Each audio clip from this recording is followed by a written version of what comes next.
राजस्थान में एक बार फिर आरक्षण की मांग को लेकर गुर्जर आंदोलन शुरू हो गया है। धरना दे रहे गुर्जरों ने एक बार फिर से 5% आरक्षण की मांग दोहराई। पिछले कई सालों से राजस्थान में गुर्जर कर्नल बैंसला के नेतृत्व में आरक्षण की मांग कर रहे हैं और बीते समय में यह आंदोलन कई बार भयानक रूप भी ले चुका है। मोस्ट बैकवर्ड क्लास में बैकलॉग की भर्तियों समेत अन्य मांगों के लिए गुर्जरों ने रविवार को भरतपुर के बयाना में पीलपुरा के पास रेलवे ट्रैक पर धरना दिया। आपको बता दें कि अपनी मांगों को लेकर गुर्जर रेल की पटरियों पर लेट गए और सरकार को चेतावनी दी कि जब तक उनकी मांगें पूरी नहीं की जाएंगी वो पटरियों से नहीं हटेंगे। इस कारण भारतीय रेलवे को दिल्ली और मुंबई के बीच चलने वाली 16 ट्रेनों के रूट में बदलाव करना पड़ा। कई ट्रेनों को झांसी, बीना, नागदा के रूट पर मोड़ दिया गया। आपको बता दें कि राजस्थान सरकार की तरफ से खेल मंत्री अशोक चांदना रविवार को बैंसला से बात करने के लिए गए थे, लेकिन खाली हाथ ही जयपुर लौट गए। प्रदर्शनकारियों का कहना है कि जब तक उनकी मांगें नहीं मानी जाती उनका धरना जारी रहेगा। प्रदर्शनकारी आंदोलन खींचने की तैयारी में और इस बात का अंदाजा इस बात से लगाया जा सकता है कि आंदोलनकारियों के लिए चाय, पानी, बिस्किट का इंतजाम गांव के लोग कर रहे हैं। यानी इस बार गुर्जर समाज ने राजस्थान सरकार के खिलाफ हल्ला बोल दिया है। अब देखना यह होगा कि मामला कहां तक जाता है।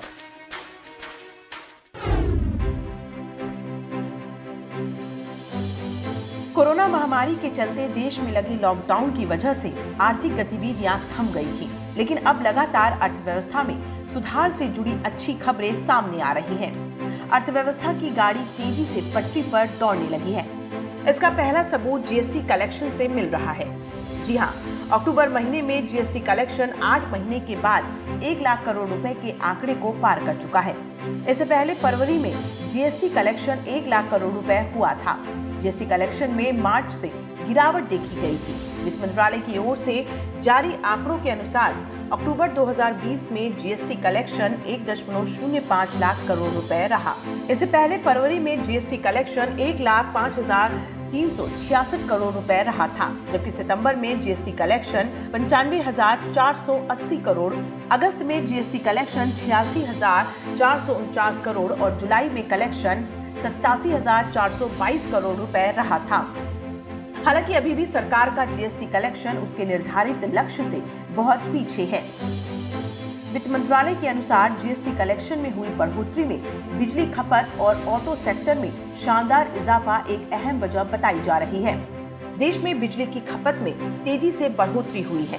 बिजली मंत्रालय के आंकड़ों के मुताबिक बिजली की खपत 110.94 अरब यूनिट रही। पिछले साल अक्टूबर में ये आंकड़ा 97.84 अरब यूनिट था। इसकी बड़ी वजह औद्योगिक एवं वाणिज्यिक गतिविधियों की ओर से बिजली की मांग बढ़ना है। वहीं अक्टूबर में वाहनों की बिक्री में भी भारी इजाफा हुआ है। खासकर पैसेंजर गाड़ियों की मांग में काफी तेजी देखी जा रही है। देश की सबसे बड़ी कार कंपनियां मारुति सुजुकी और हुंडई मोटर्स ने अक्टूबर में अच्छी सेल की है, जो पिछले साल के अक्टूबर के मुकाबले 19% और पिछले महीने के मुकाबले करीब 20% ज्यादा है। 79% बढ़ी है।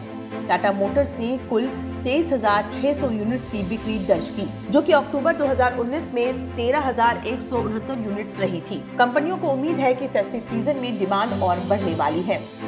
वित्त मंत्री निर्मला सीतारमण ने भी पिछले महीने कहा था कि अर्थव्यवस्था में अब सुधार के संकेत दिखने लगे हैं। हम आपको बता दें कि 2020-21 की पहली तिमाही में जीडीपी ग्रोथ में 23.9% की भारी गिरावट दर्ज की गई थी। फिलहाल सरकार का जोर सार्वजनिक खर्च के जरिए आर्थिक गतिविधियां बढ़ाने पर है।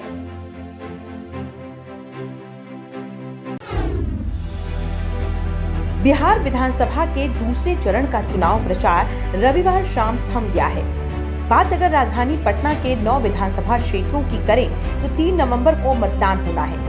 जिले के 32 लाख मतदाता इस दिन 176 प्रत्याशियों के भाग्य का फैसला करेंगे। दूसरे चरण में कई दिग्गज मैदान में हैं, जिनमें बिहार सरकार में मंत्री नंद किशोर यादव, पुष्पम प्रिया चौधरी, लव सिन्हा और रीतलाल यादव हैं। बख्तियारपुर, फतुहा, पटना साहिब, कुमरार, दीघा, बांकीपुर, दानापुर, मनेर, फुलवारी में सुबह 7 बजे से शाम 6 बजे तक मतदान होगा। 4 लाख से अधिक मतदाता दीघा विधानसभा क्षेत्र में हैं। आपको बता दें, दूसरे चरण के चुनाव में 140 ट्रांसजेंडर भी मतदान करेंगे। कुल मतदाता की संख्या 32,30,663। पुरुष मतदाता 1,71,003, तो वहीं महिला मतदाताओं की संख्या 15,29,520 है और कुल मतदान केंद्र 4,830 बनाए गए हैं। पटना जिले में दूसरे चरण के मतदान को देखते हुए कुल 104 चेक पोस्ट बनाए गए हैं, जहां वाहनों की चेकिंग की जा रही है।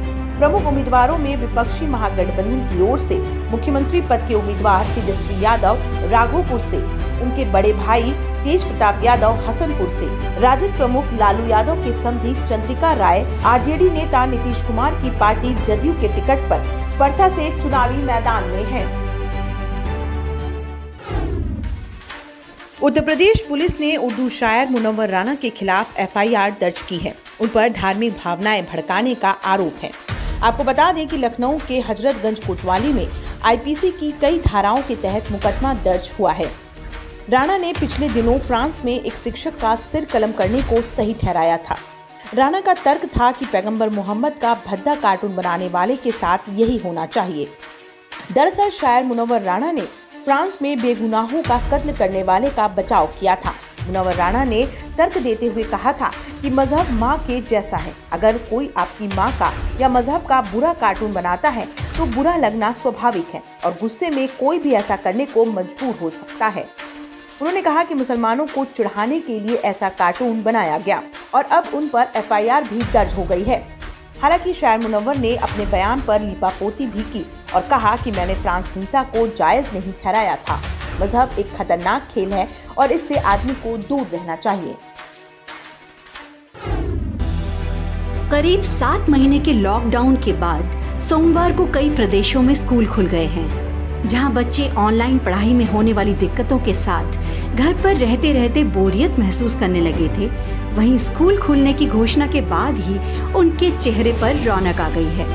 आपको बता दें कि आज देश में स्कूल कॉलेजों को चरणबद्ध तरीके से खोला जा रहा है। जहां एक तरफ कई राज्यों ने पहले ही स्कूलों को खोल दिया है, वहीं असम और उत्तराखंड जैसे कई राज्यों ने 2 नवंबर से स्कूलों को खोलने का फैसला लिया। इन राज्यों के अलावा केंद्रीय विद्यालय और नवोदय विद्यालय ने भी 9वीं से 12वीं कक्षा के लिए स्कूलों को खोलने का फैसला ले लिया है। सभी स्कूलों ने इसके लिए गाइडलाइंस भी जारी की हैं। आइए हम आपको बताते हैं कि कौन कौन से राज्यों में स्कूल खुलेंगे और क्या क्या सुरक्षा के उपाय अपनाए जाएंगे। सबसे पहले बात करें अगर उत्तराखंड की, तो उत्तराखंड में करीब 62,328 कोरोना केस सामने आए हैं। फिलहाल कोरोना से लड़ने के लिए सारी तैयारियां कर ली गई हैं। इसके लिए छात्रों को सोशल डिस्टेंसिंग का पूरा ख्याल रखना होगा। बता दें कि छात्रों की कुल संख्या के 50% को ही एक क्लास में बैठाया जाएगा। इसके अलावा जरूरत पड़ने पर सोशल डिस्टेंसिंग मेंटेन करने के लिए छात्रों को शिफ्ट में भी बुलाया जा सकता है। हिमाचल प्रदेश में फिलहाल 22,059 कोरोना मरीजों की गणना हुई है। सरकार के निर्देशों के मुताबिक जो बच्चे स्कूल आना चाहते हैं उनके लिए पेरेंट्स की सहमति होना जरूरी है। इधर हरियाणा में कोरोना के करीब 1,67,000 केस पाए गए हैं। राजकीय स्कूलों में इसके लिए सैनिटाइजर और मास्क के लिए ग्रांट जारी कर दी गई है। एक क्लास में सिर्फ 20 स्टूडेंट्स को ही बिठाया जाएगा। क्लास शुरू होने और खत्म होने के बाद भी क्लासरूम को सैनिटाइज करना होगा। असम राज्य में भी स्कूलों को छठी से लेकर उच्च कक्षाओं तक के लिए खोला जा रहा है। यहाँ कोरोना मरीजों को लेकर करीब 2,06,000 तक की संख्या सामने उभर कर आई। यहाँ क्लासेस सुबह से खोली जाएंगी और 2 शिफ्ट के बच्चों के बीच प्रॉपर गैप रखा जाएगा। टॉयलेट को साफ सुथरा रखा जाएगा और सैनिटाइज किया जाएगा। शिक्षा विभाग ने स्टूडेंट्स को आयरन और फॉलिक एसिड के टैबलेट्स उपलब्ध कराने को कहा है ताकि उनकी इम्यूनिटी को बढ़ाया जा सके। अब तक उत्तर प्रदेश, पंजाब और कुछ राज्य पहले से ही स्कूलों को खोल चुके हैं। बता दें कि तमाम राज्य नवंबर में स्कूलों को खोलने की योजना बना रहे हैं। तमिलनाडु ने भी 16 नवंबर से स्कूलों को खोलने की योजना बनाई है। बाकी कक्षाओं के लिए अभी स्कूलों को 30 नवंबर तक बंद रखा जाएगा। राजस्थान सरकार ने भी फैसला लिया है कि स्कूल, कॉलेज, शैक्षणिक संस्थान और कोचिंग संस्थानों को 16 नवंबर तक छात्रों के लिए बंद रखा जाएगा।